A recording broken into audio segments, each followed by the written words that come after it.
ಅಂಜಲಿ ಜೀವನ ಒಂದ್ ದೊಡ್ಡ ಕಪಟ ಆಗಿಬಿಟ್ಟಿತ್ತು. ಪ್ರತಿ ರಾತ್ರಿ ಇಡೀ ಪ್ರಪಂಚ ನಿದ್ದೆ ಮಾಡುವಾಗ ಅವಳ ಬೆಡ್ರೂಮ್ ಗೋಡೆಗಳು ಅವಳು ಮಾಡೋ ತಪ್ಪುಗಳಿಗೆ ಸಾಕ್ಷಿಯಾಗ್ತಿದ್ವು. ಅವಳು ಯಾವುದೇ ಹೆದರಿಕೆ ಇಲ್ಲದೆ ತನ್ನ ಪ್ರೇಮಿನ ಮನೆಗೆ ಕರ್ಕೊಂಡು ಬಂದು ತನ್ನ ಗಂಡನ ಜೊತೆ ಇರಬೇಕಾಗಿದ್ದ ಅದೇ ಹಾಸಿಗೆ ಮೇಲೆ ತನ್ನ ಆಸೆಗಳನ್ನ ಪೂರೈಸಿಕೊಳ್ತಿದ್ಲು.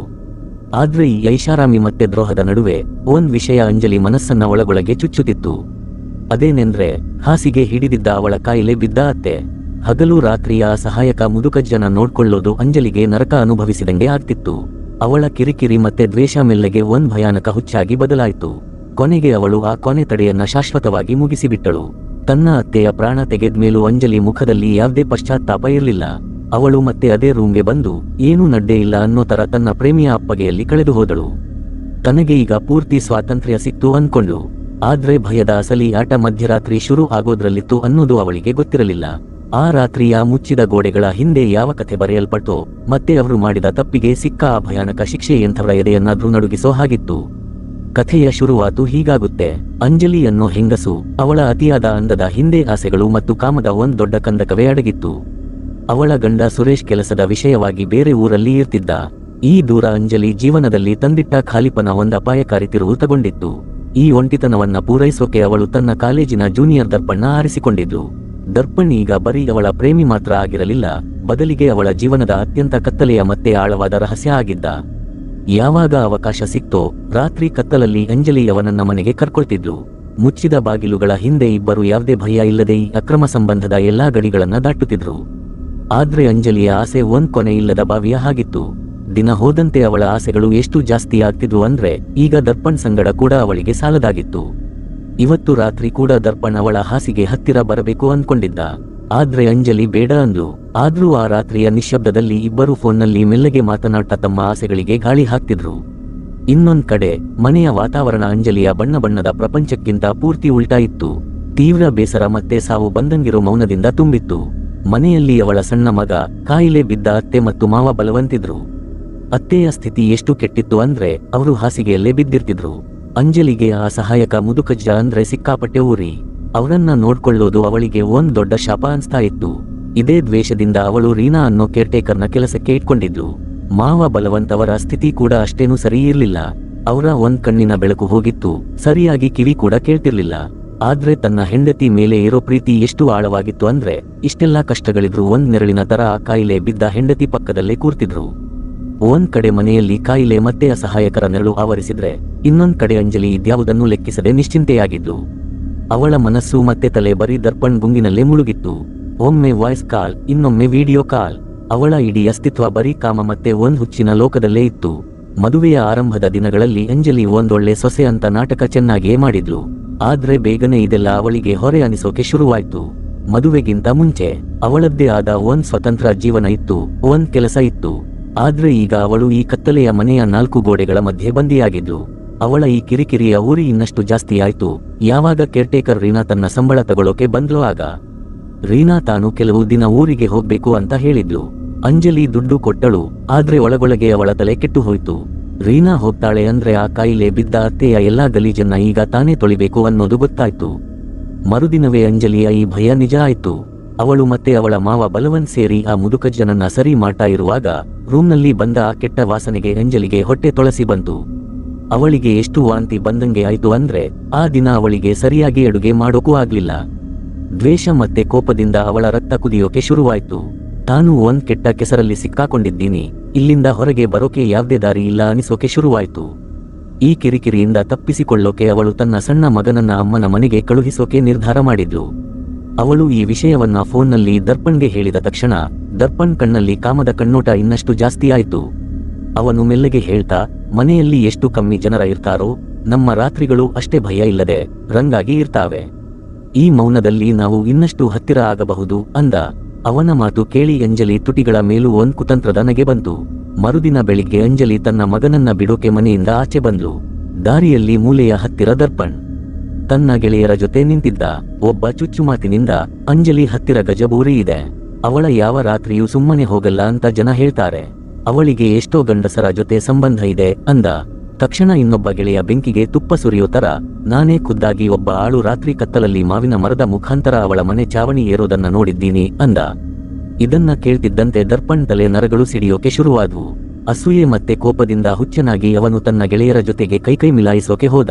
ವಿಷಯ ಕೈಮೀರಿ ಹೋಗೋದನ್ನ ನೋಡಿ ಒಬ್ಬ ಗೆಳೆಯ ಅವನನ್ನ ಎಳೆದುಕೊಂಡು ಪಕ್ಕಕ್ಕೆ ಕರೆತಂದು, ಈ ಫಾಲ್ತು ಮಾತುಗಳಿಗೆ ಗಮನ ಕೊಡಬೇಡ ಅಂತ ತಿಳಿಸಿ ಹೇಳಿದ. ವಿಷಯ ಅಲ್ಲೇ ಮುಗೀತು. ಆದ್ರೆ ದರ್ಪಣ್ ಹೃದಯದಲ್ಲಿ ಅನುಮಾನದ ಒಂದ್ ವಿಷಪೂರಿತ ಬೀಜ ಬಿದ್ದು ಅದು ಈಗ ಸೈಲೆಂಟ್ ಆಗಿ ಬೇರೂರೋಕೆ ಶುರು ಮಾಡಿತ್ತು.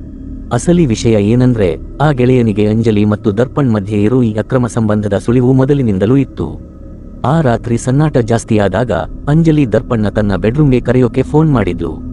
ಈ ಬಾರಿ ದರ್ಪಣ್ ಒಬ್ಬನೇ ಇರಲಿಲ್ಲ. ಅವನು ಅದೇ ಗೆಳೆಯನನ್ನ ತನ್ನ ಜೊತೆ ಕರ್ಕೊಂಡು ಬಂದಿದ್ದ. ಅವನು ಗೆಳೆಯನನ್ನ ಆಚೆ ಕಾವಲಿಗೆ ನಿಲ್ಲಿಸಿ, ಏನಾದ್ರೂ ಸದ್ದು ಬಂದ್ರೆ ತಕ್ಷಣ ಸೈಗೈ ಮಾಡು ಅಂತ ಎಚ್ಚರಿಕೆ ನೀಡಿದ್ದ.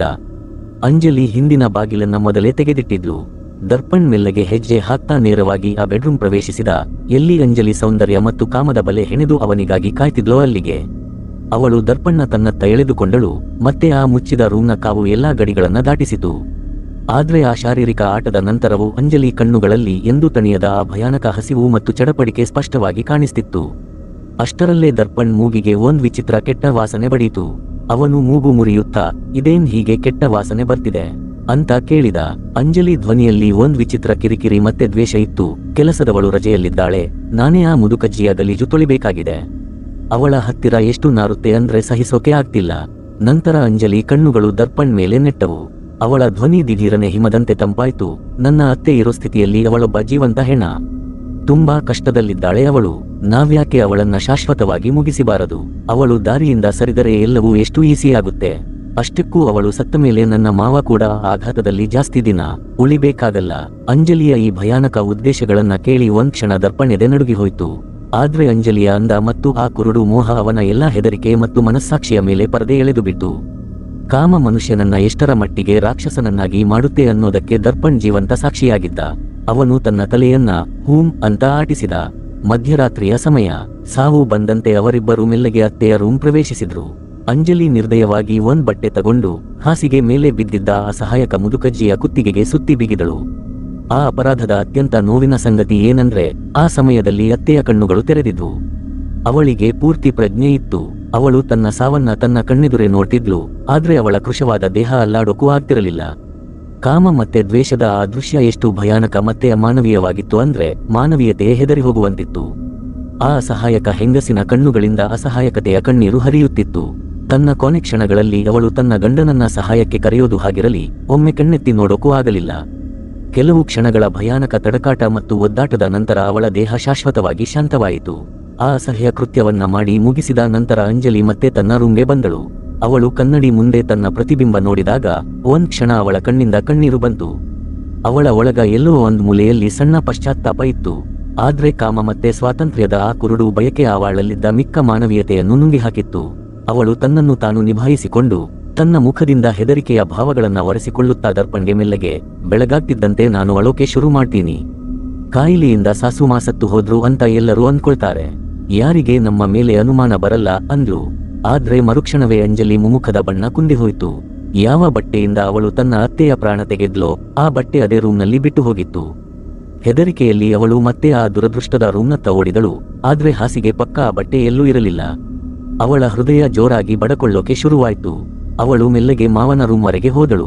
ಆದ್ರೆ ಅಲ್ಲಿ ಬಲವಂತ್ ಗಾಢ ನಿದ್ದೆಯಲ್ಲಿದ್ದ. ಅಂಜಲಿ ತನಗೆ ತಾನೇ ಸಮಾಧಾನ ಮಾಡಿಕೊಂಡಳು. ಆ ಮುದುಕನಿಗೆ ಕಿವಿ ಕೇಳಲ್ಲ, ಅವನಿಗೆ ಏನು ತಾನೇ ಗೊತ್ತಾಗುತ್ತೆ. ಗಾಬರಿಯಲ್ಲಿ ನಾನೇ ಎಲ್ಲೋ ಬಟ್ಟೆ ಇಟ್ಟು ಮರೆತಿರಬಹುದು ಅಂತ ಅನ್ಕೊಂಡಳು. ಈ ಭಯ ಮತ್ತೆ ಮಾನಸಿಕ ಒತ್ತಡವನ್ನ ಹದಗೊಳಿಸೋಕೆ ಅಂಜಲಿ ಮತ್ತೆ ತನ್ನ ಬೆಡ್ರೂಮ್ಗೆ ಬಂದು ತನ್ನನ್ನು ತಾನು ಪೂರ್ತಿಯಾಗಿ ದರ್ಪಣ್ಗೆ ಒಪ್ಪಿಸಿದಳು. ಸಾವಿನ ಆ ಭಯಾನಕ ನೆರಳು ಮತ್ತೆ ಒಂದ್ ಹೆಣದ ಆ ಕೆಳಗೆ ಅವರಿಬ್ಬರು ಮತ್ತೆ ತಮ್ಮದೇ ಬಣ್ಣದ ಪ್ರಪಂಚದಲ್ಲಿ ಮುಳುಗಿ ಹೋದರು. ಅವರ ಈ ಆಟ ಮುಗಿದಾಗ ರಾತ್ರಿ ತುಂಬಾ ತಡವಾಗಿತ್ತು. ಯಾರಿಗೆ ಅನುಮಾನ ಬರಬಾರದು ಅಂತ ಅಂಜಲಿ ದರ್ಪಣ್ಗೆ ತಕ್ಷಣ ಮನೆ ಆಚೆಗೆ ಹೋಗೋಕೆ ಹೇಳಿದಳು. ಆದ್ರೆ ಅವರಿಬ್ಬರು ಹಿಂದಿನ ಬಾಗಿಲ ಹತ್ತಿರ ತಲುಪುತ್ತಿದ್ದಂತೆ ಅವರ ಪ್ರಜ್ಞೆ ತಪ್ಪಿಹೋಯ್ತು. ಬಾಗಿಲು ಆಚೆಯಿಂದ ಲಾಕ್ ಆಗಿತ್ತು. ಗಾಬರಿಯಲ್ಲಿ ಅವರಿಬ್ಬರು ಮುಖ್ಯ ಬಾಗಿಲಿನತ್ತ ಓಡಿದರು. ಆದ್ರೆ ಅದನ್ನು ಕೂಡ ಆಚೆಯಿಂದ ಮುಚ್ಚಲಾಗಿತ್ತು. ಈಗ ಅಂಜಲಿಗೆ ತಾವು ಒಂದ್ ಭಯಾನಕ ಬಲೆಯಲ್ಲಿ ಸಿಲುಕಿಕೊಂಡಿದ್ದೇವೆ ಅನ್ನೋದು ಅನಿಸೋಕೆ ಶುರುವಾಯ್ತು. ಹೆದರಿಕೆಯಿಂದ ಅಂಜಲಿ ಮೆಟ್ಟಿಲುಗಳತ್ತ ಓಡಿದಳು. ಆದ್ರೆ ತಕ್ಷಣವೇ ಮೇಲಿಂದ ಒಂದ್ ಭಾರವಾದ ಬಾಗಿಲು ನೇರವಾಗಿ ಅವಳ ತಲೆ ಮೇಲೆ ಬಿತ್ತು. ಅವಳು ನೋವಿನಿಂದ ಚೀರ್ಕಾಸೆ ಕೆಳಗೆ ಬಿದ್ದಳು. ಅವಳ ತಲೆ ಒಡೆದು ಹೋಗಿತ್ತು. ಅವಳ ಚೀರಾಟ ಕೇಳಿ ದರ್ಪಣ್ ಹುಚ್ಚನಂತೆ ಅವಳನ್ನ ಉಳಿಸೋಕೆ ಓಡಿ ಬಂದ. ಆದ್ರೆ ಆ ಗಾಢ ಕತ್ತಲಲ್ಲಿ ಯಾರೋ ಅವನ ಮೇಲೆಯೂ ಜೀವ ತೆಗೆಯೋ ತರ ಹಲ್ಲೆ ಮಾಡಿದ್ರು. ಈಗ ಇಬ್ಬರೂ ರಕ್ತಸಿಕ್ತವಾಗಿ ಬೂರಿತರೇಹ ಗಾಯಗೊಂಡ ಸ್ಥಿತಿಯಲ್ಲಿ ಒಂದ್ ಮೂಲೆಯಲ್ಲಿ ಅಸಹಾಯಕರಾಗಿ ಬಿದ್ದಿದ್ರು. ಸಾವು ಈಗ ಅವರ ತಲೆ ಮೇಲೆ ನಿಂತಿತ್ತು. ಅಂಜಲಿಯ ಒಡೆದು ಹೋದ ಕಣ್ಣುಗಳಿಗೆ ಈಗ ಅರ್ಥವಾಗಿತ್ತು, ಈ ಮನೆಯಲ್ಲಿ ಯಾರೋ ಇದ್ದಾರೆ, ಅವರು ನಮ್ಮಿಬ್ಬರನ್ನು ಜೀವಂತ ಬಿಡೋಕೆ ಇಷ್ಟಪಟ್ಟಿಲ್ಲ. ಅಷ್ಟರಲ್ಲೇ ಆ ಭಯಾನಕ ನಿಶ್ಶಬ್ದ ಮತ್ತೆ ಕತ್ತಲನ್ನ ಸೀಳಿಕೊಂಡು ಆ ಮುಖ ಮುಂದೆ ಬಂತು. ಅವನು ಬೇರ್ಯಾರೂ ಅಲ್ಲ, ಅವಳ ಸ್ವಂತ ಮಾವ ಬಲವಂತ್. ಆ ಕಪ್ಪು ರಾತ್ರಿಯ ಸತ್ಯವೇ ಬೇರೆ ಇತ್ತು. ಅಂಜಲಿ ಮತ್ತೆ ದರ್ಪಣ ಆ ಸಹಾಯಕ ಅತ್ತೆಯ ಪ್ರಾಣ ತೆಗೆತಿದ್ದಾಗ ಬಲವಂತ್ ನಿದ್ದೆಯಿಂದ ಎಚ್ಚರಗೊಂಡಿದ್ದ. ಅವನು ತನ್ನ ಹೆಂಡತಿಯ ಸ್ಥಿತಿ ನೋಡೋಕೆ ಅವಳ ರೂಮ್ಗೆ ಹೋದ, ಆದ್ರೆ ಅಷ್ಟರಲ್ಲೇ ತುಂಬಾ ತಡವಾಗಿತ್ತು. ತನ್ನ ಜೀವನ ಸಂಗಾತಿಯ ಜೀವವಿಲ್ಲದ ಹೆಣ ನೋಡಿ ಆ ಮುದುಕ ಒಳಗೊಳಗೆ ಮುರಿದು ಬಿದ್ದು ಆ ಮೌನದ ಕತ್ತಲಲ್ಲಿ ಬಿದ್ದು ಅತ್ತಿದ್ದ. ತನ್ನ ಹರಿಯುವ ಕಣ್ಣೀರಿನ ಜೊತೆ ಈ ಕೆಟ್ಟ ಸುದ್ದಿಯನ್ನ ಅಂಜಲಿಗೆ ಕೊಡೋಕೆ ಅವಳ ರೂಮ್ನತ್ತ ಹೆಜ್ಜೆ ಹಾಕಿದಾಗ ಬಾಗಿಲ ಹತ್ತಿರ ತಲುಪುತ್ತಿದ್ದಂತೆ ಅವನ ಹೆಜ್ಜೆಗಳು ಅಲ್ಲೇ ನಿಂತು ಹೋದವು. ಒಳಗಿಂದ ಅಂಜಲಿಯ ಧ್ವನಿ ಬರ್ತಿತ್ತು. ಮನೆಯ ಆ ಹೆಣದಂತಿರೋ ಮೌನದಲ್ಲಿ ಬಲವಂತ್ ಕಿವಿಗೆ ಬಿದ್ದ ಮಾತುಗಳು ಅವನ ಪ್ರಪಂಚವನ್ನೇ ಹಾಳು ಮಾಡೋಕೆ ಸಾಕಿತ್ತು. ಅಂಜಲಿ ಮತ್ತೆ ದರ್ಪಣ ಬಟ್ಟೆಯನ್ನ ಹುಡುಕೋಕೆ ರೂಮ್ನಿಂದ ಆಚೆ ಬಂದಾಗ ಬಲವಂತ್ ಮೆಲ್ಲಗೆ ಅಂಜಲಿಯ ರೂಮ್ಗೆ ಹೋದ.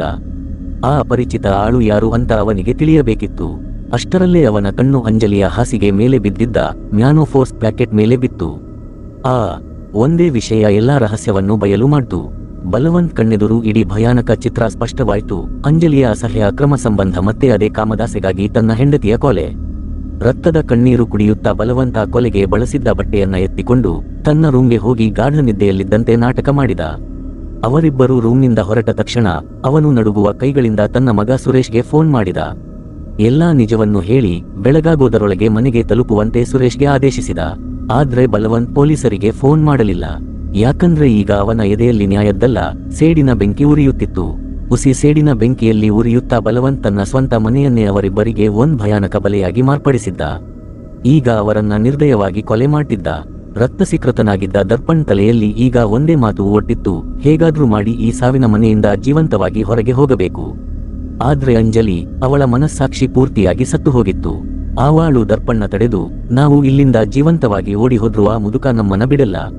ಅವನಿಗೆ ನಮ್ಮ ಎಲ್ಲಾ ಸತ್ಯ ಗೊತ್ತಾಗಿದೆ, ನೇರವಾಗಿ ಪೊಲೀಸ್ ಹತ್ತಿರ ಹೋಗ್ತಾನೆ. ಈಗ ಬದುಕೋಕೆ ಒಂದೇ ದಾರಿ, ನಾವು ಬಲವಂತ್ನನ್ನು ಮುಗಿಸಬೇಕು ಅಂದ್ಲು. ದರ್ಪಣ್ ಒಳಗೊಳಗೆ ನಡುಗುತ್ತಿದ್ದ. ತಾನು ಕಾಮದ ಎಂಥ ಭಯಾನಕ ಮತ್ತೆ ಪ್ರಾಣ ತೆಗೆಯೋ ಕೆಸರಲ್ಲಿ ಸಿಕ್ಕಾಕೊಂಡಿದ್ದೀನಿ ಅನ್ನೋದು ಅವನಿಗೆ ಅರಿವಾಗಿತ್ತು. ಇನ್ನೊಂದ್ ಕಡೆ ಕತ್ತಲಲ್ಲಿ ಅಡಗಿದ್ದ ಬಲವಂತ್ ಇವರಿಬ್ಬರ ಭಯಾನಕ ಸಂಚನ್ನ ಕೇಳ್ತಿದ್ದ. ಕೋಪ ಮತ್ತೆ ಸೇಡಿನ ಬೆಂಕಿಯಲ್ಲಿ ಅವನ ರಕ್ತ ಕುದಿಯುತ್ತಿತ್ತು. ಅಂಜಲಿ ಅವನನ್ನ ಹುಡುಕೋಕೆ ಕೈಯಲ್ಲಿ ಒಂದ್ ಲ್ಯಾಂಟರ್ನ್ ಪಣತ ದೀಪ ತಗೊಂಡು ಬಂದಳು. ಆದ್ರೆ ಬಲವಂತ್ ಮೊದಲೇ ಆ ದೀಪದ ಜೊತೆ ಸಾವಿನ ಆಟ ಆಡಿದ್ದ. ಅಂಜಲಿ ಅದನ್ನ ಎತ್ತಿದ ತಕ್ಷಣ ಅದು ದೊಡ್ಡ ಧಮಾಕಾದೊಂದಿಗೆ ಅವಳ ಕೈಯಲ್ಲೇ ಸಿಡಿಯಿತು. ಬೆಂಕಿಯ ಜ್ವಾಲೆಗಳು ಅಂಜಲಿಯ ಒಂದ್ ಕೈಯನ್ನ ಬುರಿ ತರ ಸುಟ್ಟು ಹಾಕಿದವು. ಅವಳು ನೋವಿನಿಂದ ಚೀರಿ ಬಿದ್ದಳು. ಇಲ್ಲೇ ಆ ಭಯಾನಕ ರಾತ್ರಿಯ ಇನ್ನೊಂದ್ ನೋವಿನ ಸತ್ಯ ಹೊರಬರುತ್ತೆ. ಬಲವಂತ್ ತನ್ನ ಕಾಯಿಲೆ ಬಿದ್ದ ಹೆಂಡತಿಯ ಹಾಸಿಗೆ ಪಕ್ಕ ಒಂದ್ ತುರ್ತು ಪರಿಸ್ಥಿತಿಯ ಎಮರ್ಜೆನ್ಸಿ ಬಟನ್ ಇಟ್ಟಿದ್ದ. ಅಂಜಲಿ ಮತ್ತೆ ದರ್ಪಣ ಆ ಸಹಾಯಗಳನ್ನ ಕೊಲ್ಲುತ್ತಿದ್ದಾಗ ತನ್ನ ಕೊನೆ ಉಸಿರಿನ ಜೊತೆ ಹೋರಾಡುತ್ತಾ ಆ ಮುದುಕಜ್ಜಿ ನಡುಗುವ ಕೈಗಳಿಂದ ಆ ಬಟನ್ ಒತ್ತಿದ್ಲು. ಆ ಅಲಾರಾಂ ಬಲವಂತ್ನನ್ನ ಎಚ್ಚರಿಸಿತ್ತು. ಮತ್ತೆ ತನ್ನ ಹೆಂಡತಿಯ ಕೊನೆ ಕರೆಯನ್ನ ಕೇಳಿ ಅವನು ಅಲ್ಲಿಗೆ ತಲುಪಿದ್ದ. ನೋವಿನಿಂದ ಒದ್ದಾಡುತ್ತಿದ್ದ ಅಂಜಲಿ ಮತ್ತೆ ದರ್ಪಣ್ ಬಲವಂತ್ನನ್ನ ಹಿಡಿಯೋಕೆ ಬಲೆ ಹೆಣೆದರು. ಈ ಬಾರಿ ಬಲವಂತ್ ಅವರ ಬಲೆಯಲ್ಲಿ ಸಿಕ್ಕಾಕೊಂಡ. ಅಂಜಲಿ ಹಿಂದಿನಿಂದ ಬಲವಂತ್ ತಲೆಗೆ ಜೋರಾಗಿ ಹೊಡೆದಳು. ಅವನು ಪ್ರಜ್ಞೆ ತಪ್ಪಿ ಬಿದ್ದ. ಅಂಜಲಿ ಅವನನ್ನ ಎಳೆಯೋಕೆ ಶುರು ಮಾಡುತ್ತಿದ್ದಂತೆ ಬಲವಂತ್ಗೆ ಪ್ರಜ್ಞೆ ಬಂತು. ಸಿಕ್ಕ ಅವಕಾಶದಲ್ಲಿ ಬಲವಂತ್ ಮತ್ತೆ ಅಡಗಿಕೊಳ್ಳುವಲ್ಲಿ ಯಶಸ್ವಿಯಾದ. ಈ ಇಲಿ ಬೆಕ್ಕಿನ ಆಟದಿಂದ ಬೇಸತ್ತು ಅಂಜಲಿ ತನ್ನ ಕ್ರೂರತೆ ಮತ್ತೆ ನೀಚತನದ ಎಲ್ಲಾ ಗಡಿಗಳನ್ನು ದಾಟಿದಳು. ಅವಳು ಸೀಮೆಎಣ್ಣೆ ಡಬ್ಬ ಎತ್ತಿಕೊಂಡು ಹುಚ್ಚಿಯಂತೆ ಚೀರಿದಳು. ನೀನು ಮುಂದೆ ಬರಲಿಲ್ಲ ಅಂದ್ರೆ ನಿನ್ನ ಹೆಂಡತಿಯ ಹೆಣವನ್ನ ಇಲ್ಲೇ ಸುಟ್ಟು ಹಾಕ್ತೀನಿ. ಅಡಗಿಕೊಳ್ಳಬೇಡ, ಇಲ್ಲದಿದ್ರೆ ಬೂದಿಯಾದ ಮೇಲೆಯೂ ನಿನ್ನ ಹೆಂಡತಿಯ ಆತ್ಮಕ್ಕೆ ಶಾಂತಿ ಸಿಗಲ್ಲ. ತನ್ನ ಮೃತ ಹೆಂಡತಿಯ ಹೆಣಕ್ಕೆ ಆಗ್ತಿರೋ ಈ ಅಪಮಾನವನ್ನ ಬಲವಂತ್ಗೆ ಸಹಿಸೋಕೆ ಆಗಲಿಲ್ಲ. ಅವನು ತಕ್ಷಣ ತನ್ನ ಅಡಗುತಾಣದಿಂದ ಆಚೆ ಬಂದ. ಅಂಜಲಿ ಮತ್ತೆ ದರ್ಪಣ್ ಪ್ರಾಣಿಗಳಂತೆ ಅವನ ಮೇಲೆ ಬಿದ್ದು ನಿರ್ದಯವಾಗಿ ಹೊಡೆಯೋಕೆ ಶುರು ಮಾಡಿದ್ರು. ರಕ್ತಸಿಕ್ತನಾಗಿದ್ದ ಬಲವಂತ್ ಕೊನೆ ಉಸಿರಿನವರೆಗೂ ಏಟು ತಿನ್ನುತ್ತಲೇ ಇದ್ದ. ಆಗ ದಿಢೀರನೆ ಬಲವಂತ್ ಒಳಗ ಯಾವುದೋ ಅಸುರಿ ಶಕ್ತಿ ಬಂದಂತಾಯ್ತು. ಅವನು ತನ್ನಿಡೀ ಶಕ್ತಿಯಿಂದ ದರ್ಪಣ್ ಕಾಲಿಗೆ ಒಂದ್ ಜೋರು ಏಟು ಕೊಟ್ಟ. ಹೊಡೆದು ಅವನನ್ನ ದೂರ ತಳ್ಳಿದ. ಮರುಕ್ಷಣವೇ ಅವನು ತನ್ನ ಕೈಗಳನ್ನ ಅಂಜಲಿಯತ್ತ ಚಾಚಿ ತನ್ನ ಬೆರಳುಗಳನ್ನ ಅವಳ ಕಣ್ಣುಗಳಲ್ಲಿ ಬೂರಿತರೆ ಚುಚ್ಚಿಬಿಟ್ಟ. ಅವರ ಚೀರಾಟದ ಮಧ್ಯೆ ಬಲವಂತ್ ಅಲ್ಲಿಂದ ಓಡಿ ಒಂದ್ ರೂಮ್ನಲ್ಲಿ ತನ್ನನ್ನು ತಾನು ಮುಚ್ಚಿಕೊಂಡು ನೇರವಾಗಿ ಪೊಲೀಸರಿಗೆ ಫೋನ್ ಮಾಡಿದ. ಅವನು ಪೊಲೀಸರಿಗೆ ಎಲ್ಲಾ ಸತ್ಯವನ್ನು ತಿಳಿಸಿದ. ಇತ್ತ ಅಂಜಲಿ ಹೇಗೋ ಆ ರೂಮ್ ವರೆಗೆ ತಲುಪಿದಳು. ಫೋನ್ ಕಾಲ್ ಹಿಸ್ಟರಿ ನೋಡುತ್ತಿದ್ದಂತೆ ಅವಳ ಕಾಲಡಿಯ ನೆಲವೇ ಕುಸಿದು ಬಿದ್ದಂತಾಯ್ತು. ಈಗ ಪೊಲೀಸರು ಬರೋಕ್ಕಿಂತ ಮುಂಚೆ ಬಲವಂತ್ನ ಹೆಣ ಬೀಳಿಸೋದು ಅಗತ್ಯವಾಗಿತ್ತು. ಅಂಜಲಿ ಗಲಿಬಿಲಿಯಿಂದ ದರ್ಪಣ್ಗೆ, ಆಚೆ ನಿನ್ನ ಯಾವ ಗೆಳೆಯ ಕಾವಲು ಕಾಯ್ತಿದ್ದಾನೋ ಅವನನ್ನ ತಕ್ಷಣ ಒಳಗೆ ಕರಿ ಅಂದ್ಲು. ದರ್ಪಣ್ ಗಾಬರಿಯಾದ, ಆದ್ರೆ ಅವನು ಒಳಗೆ ಹೇಗೆ ಬರ್ತಾನೆ? ಮನೆಯ ಎಲ್ಲಾ ಬಾಗಿಲುಗಳು ಲಾಕ್ ಆಗಿವೆ. ಅಂಜಲಿಯ ಕಣ್ಣುಗಳಲ್ಲಿ ಒಂದ್ ಕುತಂತ್ರದ ಮತ್ತೆ ಭಯಾನಕ ಮಿಂಚು ಬಂತು. ಅವನಿಗೆ ಹೇಳು, ಹಿಂದಿರು ಮಾವಿನ ಮರದ ಸಹಾಯದಿಂದ ಚಾವಣಿ ಮುಖಾಂತರ ಒಳಗೆ ಬರಲಿ. ಅಂಜಲಿಯ ಬಾಯಿಂದ ಬಂದ ಈ ಮಾತುಗಳು ದರ್ಪಣ್ ತಲೆಯಲ್ಲಿ ಒಂದ್ ಬಾಂಬ್ ಸಿಡಿದಂತೆ ಆದ್ವು. ಕ್ಷಣಾರ್ಧದಲ್ಲಿ ಅವನಿಗೆ ತನ್ನ ಗೆಳೆಯರು ಆಡಿದ ಚುಚ್ಚುಮಾತುಗಳು ನೆನಪಾದ್ವು. ಅವನ ಎಲ್ಲಾ ಭ್ರಮೆಯು ಗಾಜಿನಂತೆ ಒಡೆದು ಚೂರಾಯ್ತು. ಅವನು ಅಂಜಲಿಯ ಒಬ್ಬನೇ ಪ್ರೇಮಿಯಾಗಿರಲಿಲ್ಲ, ಬದಲಿಗೆ ಅವಳ ಕಾಮ ಮತ್ತೆ ಅಗತ್ಯಗಳನ್ನ ಪೂರೈಸೋ ಬರೀ ಇನ್ನೊಂದ್ ದಾಳವಾಗಿದ್ದ ಅಷ್ಟೇ. ಅದನ್ನ ಈಗ ಬಳಸಿಕೊಳ್ಳಲಾಗ್ತಿತ್ತು. ಅಷ್ಟರಲ್ಲೇ ಕಿಟಕಿಯಿಂದ ಅವನ ಗೆಳೆಯ ಒಳಗೆ ಜಿಗಿದ. ಒಳಗಿನ ರಕ್ತಪಾತ ನೋಡಿ ಅವನು ಒಂದ್ ಕ್ಷಣದಂಗಾಗಿ ಹೋದ. ಆದ್ರೆ ನಂತರ ಸ್ಥಿತಿಯನ್ನ ಅರಿತು ಅವನು ಚಾಕು ತೆಗೆದು ನೇರವಾಗಿ ಬಲವಂತ್ನತ್ತ ಧಾವಿಸಿದ. ಆದ್ರೆ ಬಲವಂತ್ ಈಗ ಯಾವುದೇ ಅಸಹಾಯಕ ಮುದುಕನಾಗಿರಲಿಲ್ಲ, ಬದಲಿಗೆ ಒಬ್ಬ ಭಯಾನಕ ಬೇಟೆಗಾರನಾಗಿದ್ದ. ಅವನು ನೆಲದ ಮೇಲೆ ಮೊದಲೇ ಎಣ್ಣೆ ಸುರಿದಿಟ್ಟಿದ್ದ. ಗೆಳೆಯನ ಕಾಲು ಜಾರಿ ಅವನು ಬೋರಲಾಗಿ ನೆಲಕ್ಕೆ ಬಿದ್ದ. ಅವನು ಸಾವರಿಸಿಕೊಳ್ಳೋಕ್ಕಿಂತ ಮುಂಚೆಯೇ ಬಲವಂತ್ ಒಂದ್ ಭಾರವಾದ ಏಟಿನಿಂದ ಅವನ ತಲೆಯನ್ನಜ್ಜಿದ. ಅವನು ಅಲ್ಲೇ ಸತ್ತು ಹೋದ. ಈ ಭಯಾನಕ ದೃಶ್ಯ ನೋಡಿ ಅಂಜಲಿಯ ಎದೆ ನಡುಗಿ ಹೋಯಿತು. ಸಾವನ್ನ ತನ್ನ ಇಷ್ಟೊಂದು ಹತ್ತಿರದಿಂದ ನೋಡಿ ಅವಳ ಕುತಂತ್ರಿ ತಲೆ ತನ್ನ ಕೊನೆಯ ಮತ್ತೆ ಅತ್ಯಂತ ನೀಚ ಆಟವಾಡೋಕೆ ಶುರು ಮಾಡಿತು. ಅವಳು ಓಡಿ ತನ್ನ ರೂಮ್ಗೆ ಹೋಗಿ ನಡುಗುವ ಕೈಗಳಿಂದ ತನ್ನ ಗಂಡ ಸುರೇಶ್ಗೆ ಫೋನ್ ಮಾಡಿದಳು. ಫೋನ್ ಎತ್ತುತ್ತಿದ್ದಂತೆ ಅವಳು ಮೊಸಳೆ ಕಣ್ಣೀರು ಸುರಿಸುತ್ತಾ ಚೀರಿದಳು, ಬೇಗ ಬಾ, ಮನೆಗೆ ಯಾರೋ ಅಂಜಾನ್ ರೌಡಿ ನುಗ್ಗಿದ್ದಾನೆ. ಅವನು ಅಮ್ಮ ಅಪ್ಪ ಇಬ್ಬರನ್ನು ಕೊಂದು ಹಾಕಿದ್ದಾನೆ, ನನ್ನನ್ನು ಕೆಟ್ಟದಾಗಿ ಗಾಯಗೊಳಿಸಿದ್ದಾನೆ, ನನ್ನನ್ನ ಉಳಿಸು. ಬಾಗಿಲ ಹಿಂದೆ ನಿಂತಿದ್ದ ದರ್ಪಣ್ ಇದೆಲ್ಲವನ್ನು ಕೇಳಿಸಿಕೊಂಡ. ಅಂಜಲಿಯ ಅಸಲಿ ಮತ್ತೆ ಅಸಹ್ಯ ಮುಖ ಈಗ ಪೂರ್ತಿಯಾಗಿ ಬಯಲಾಗಿತ್ತು. ಅವಳು ತನ್ನ ಎಲ್ಲಾ ಅಪರಾಧಗಳನ್ನ ದರ್ಪಣ್ ತಲೆಗೆ ಕಟ್ಟಿ ತಾನು ಮುಗ್ಧೆಯಾಗೋಕೆ ನೋಡ್ತಿದ್ಲು. ದ್ರೋಹದ ಬೆಂಕಿಯಲ್ಲಿ ಉರಿಯುತ್ತಾ ದರ್ಪಣ್ ಅವಳ ಮೇಲೆ ಎರಗಿದ. ಇಬ್ಬರ ಮಧ್ಯೆ ಕೈ ಮಿಲಾಯಿಸುವಿಕೆಯಾಯ್ತು. ಆದ್ರೆ ಅಂಜಲಿ ಅವನಿಗೆ ಚಕಮಕಿ ನಡೆಸಿ ಅಲ್ಲಿಂದ ಓಡಿ ಹೋದಳು. ಅವಳನ್ನ ಹುಡುಕುತ್ತಾ ದರ್ಪಣ್ ಕತ್ತಲಲ್ಲಿ ಇನ್ನೊಂದ್ ರೂಮ್ ಪ್ರವೇಶಿಸುತ್ತಿದ್ದಂತೆ ಬಲವಂತ್ ಹಣೆದಿದ್ದ ಇನ್ನೊಂದ್ ಬಲೆ ಅವನ ಮೇಲೆ ಸಾವಾಗಿ ಎರಗಿತು. ಮೇಲೆ ಇಟ್ಟಿದ್ದ ಒಂದ್ ಭಾರವಾದ ಗ್ಯಾಸ್ ಸಿಲಿಂಡರ್ ನೇರವಾಗಿ ಅವನ ತಲೆ ಮೇಲೆ ಬಿತ್ತು. ಮತ್ತೆ ದರ್ಪಣ್ ಕಥೆ ಆ ನೋವಿನ ಆಘಾತದೊಂದಿಗೆ ಶಾಶ್ವತವಾಗಿ ಮುಗಿದು ಹೋಯಿತು. ಇತ್ತ ಸಾವಿನ ಭಯದಲ್ಲಿದ್ದ ಅಂಜಲಿ ಈಗಲೂ ಬಲವಂತ್ನ ಜೀವ ತೆಗೆಯೋಕೆ ಹುಚ್ಚಿಯಂತೆ ಅವನನ್ನ ಹುಡುಕ್ತಿದ್ಲು. ಆದ್ರೆ ಬಲವಂತ್ ಈಗ ಈ ರಕ್ತಸಿಕ್ತ ಆಟದ ಅಂತ್ಯ ನಿರ್ಧರಿಸಿಬಿಟ್ಟಿದ್ದ.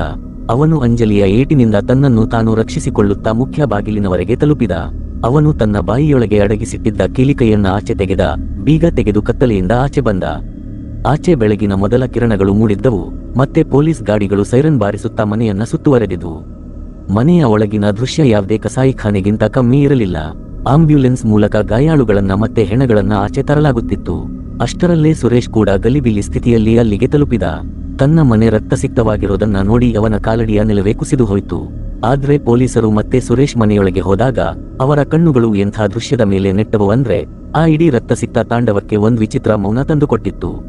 ಆ ರಾತ್ರಿಯ ಅಷ್ಟೊಂದು ಭಯಾನಕ ಹೆದರಿಕೆ ಮತ್ತೆ ಸಾವಿನ ತಾಂಡವದ ಮಧ್ಯೆಯೂ ಬಲವಂತ್ ತನ್ನ ಸತ್ತ ಹೆಂಡತಿಯ ದೇಹವನ್ನ ಆ ಎಲ್ಲಾ ಗಲೀಜು ಮತ್ತೆ ವಾಸನೆಯಿಂದ ಆಚೆ ತೆಗೆದು ಅತ್ಯಂತ ಅಚ್ಚುಕಟ್ಟಾಗಿ ಸ್ವಚ್ಛಗೊಳಿಸಿದ್ದ. ಅವನು ಅವಳಿಗೆ ಸ್ವಚ್ಛವಾದ ಮತ್ತೆ ಹೊಸ ಬಟ್ಟೆ ತೊಡಿಸಿದ್ದ. ಅವಳ ತಲೆ ಬಾಚಿದ್ದ, ಯಾಕಂದ್ರೆ ತಾನು ಅಪಾರವಾಗಿ ಪ್ರೀತಿಸಿದ ತನ್ನ ಜೀವನ ಸಂಗಾತಿ ಈ ಪ್ರಪಂಚದಿಂದ ಪೂರ್ತಿ ಗೌರವದೊಂದಿಗೆ ಬೀಳ್ಕೊಡುಗೆ ಪಡೆಯಲಿ ಅಂತ. ಮತ್ತೆ ಇದೇ ಮೌನದ ನೋವಿನ ಆದ್ರೆ ಪವಿತ್ರ ದೃಶ್ಯದೊಂದಿಗೆ ಆ ಭಯಾನಕ ರಾತ್ರಿಯ ಕಥೆ ಶಾಶ್ವತವಾಗಿ ಮುಗಿದು ಹೋಗುತ್ತೆ. ಒಂದ್ ಕಡೆ ಅಂಜಲಿಯ ಕಾಮವಿತ್ತು, ಇನ್ನೊಂದ್ ಕಡೆ ಬಲವಂತ್ನ ತನ್ನ ಹೆಂಡತಿಯ ಮೇಲಿನ ನಿಜವಾದ ಪ್ರೀತಿ. ಗೆಳೆಯರೇ, ನೀವು ಬಲವಂತ್ ಜಾಗದಲ್ಲಿದ್ದು ನಿಮ್ಮ ಕಣ್ಣೆದುರೇ ನಿಮ್ಮ ಅಸಹಾಯಕ ಹೆಂಡತಿಯ ಕೊಲೆಗಾರರನ್ನ ನೋಡಿದ್ದರೆ ನೀವು ಇದೇ ತರ ಭಯಾನಕ ಸೇಡು ತಗೊಳ್ತಿದ್ರೋ ಅಥವಾ ಪೊಲೀಸರಿಗಾಗಿ ಕಾಯ್ತಿದ್ರೋ? ಬಲವಂತ್ ಮಾಡಿದ್ದು ಸರಿಯೋ ತಪ್ಪೋ ಅಂತ ಕಾಮೆಂಟ್ ಮಾಡಿ ತಿಳಿಸಿ.